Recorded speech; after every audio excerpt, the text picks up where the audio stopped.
thought it would be fun to take a short look at the Dungeons & Dragons Rules Cyclopedia. In my opinion, one of the best books for Dungeons & Dragons ever made. This book was packed with information. Almost any rule for any circumstance in the game you could pretty much find in here. And if it wasn't, then you just went to the rules of using your ability scores. I know that some people didn't appreciate the fact that the demi-humans were their own classes. I personally found that to be kind of interesting. I thought the concept was kind of fun. It actually had 8 classes. It had another 4 classes that you could achieve once your characters got to name level. If you were a fighter, you could become a paladin, or an avenger, or a knight. And if you were a neutral cleric, you could become a druid. And of course, in this edition, classes could become landowning when they became name level, which was really just a fun concept of the game.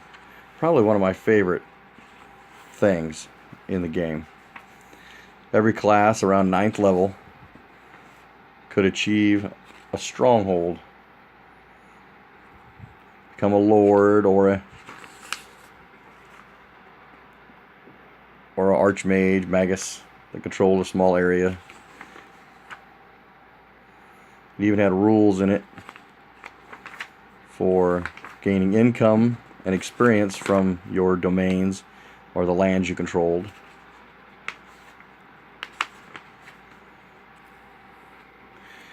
Page 65, I think, is it? Which is the equipment.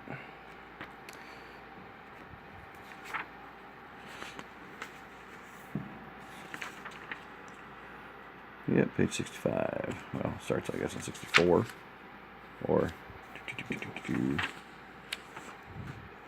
62.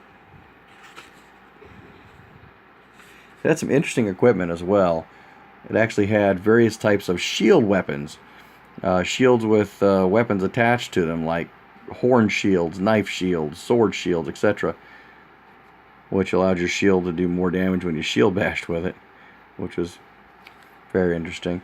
It also had I think it's the only edition that actually has suit armor in it, which was basically one up from full plate.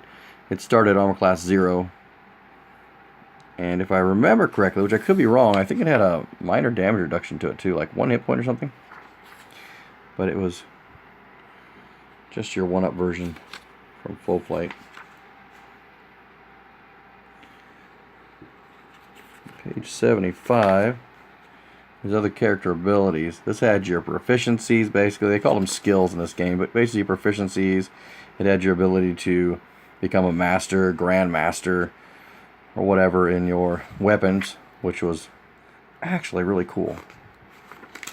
It had massive charts for all that, for your weapon mastery, and what extra abilities you gained as you got better and better with your weapon, which was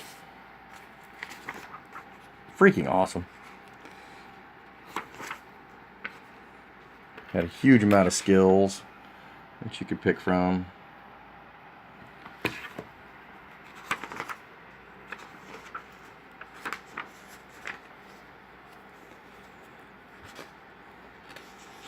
Movement. Gives all the rules for land travel, sea travel, becoming lost. Counters and evasions. Gave counter charts for just about any environment you could think of, from dungeon levels to wilderness encounters, city encounters, ocean encounters. It was a massively in-depth book.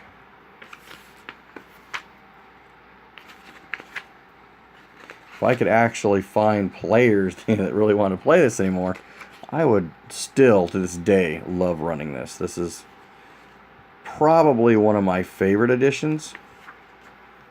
Maybe it's just nostalgia, but even reading through it nowadays, I can't find anything wrong with this edition. It was very complete, very fun. Had rules for virtually anything you could think of. Characters progressed to 36th level in this edition. Plus, once they got to 36th, they could actually strive to become deities, which in this game were called immortals. And then there was actually a box set for rules on playing the immortals once they achieve that status. So you could have a really long-term campaign with this. I know I did. My players have played this, became immortals, became very powerful immortals before they finally retired. So it was a very, very long, many years spanning campaign. There's rules in here on mass combat. So when your PCs that want to have land get it and need to go to war with either humanoids or other lords of the area, there's full rules on it. You don't need to guess. There were rules in this on hiring mercenaries, how much they cost, how much it costs to feed them.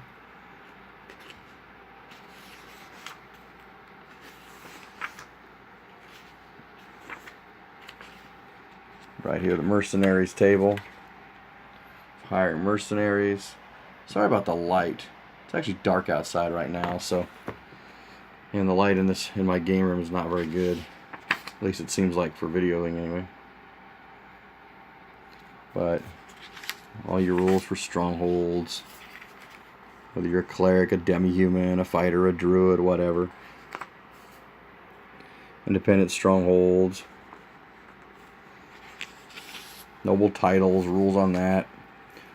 Rules and costs for constructing a castle or keep or virtually any other structure that you want to construct.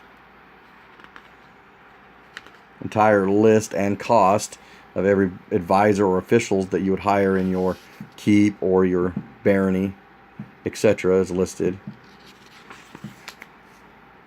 Gives a full chart on your confidence level of your people, basically their loyalty, how they view you. Rules on resources, Dominion events that happen within your Dominion.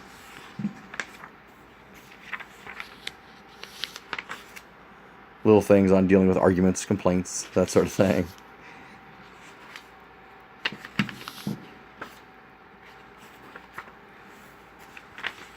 A full little monster section with enough monsters to keep you going for, well, pretty much for as long as the campaign as you want to run.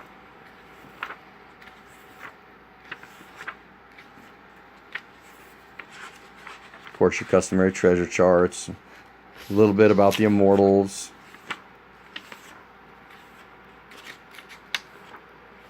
And then the back you had basically a bunch of maps for the world of Mystara, which is still to this day one of my all-time favorite worlds to play.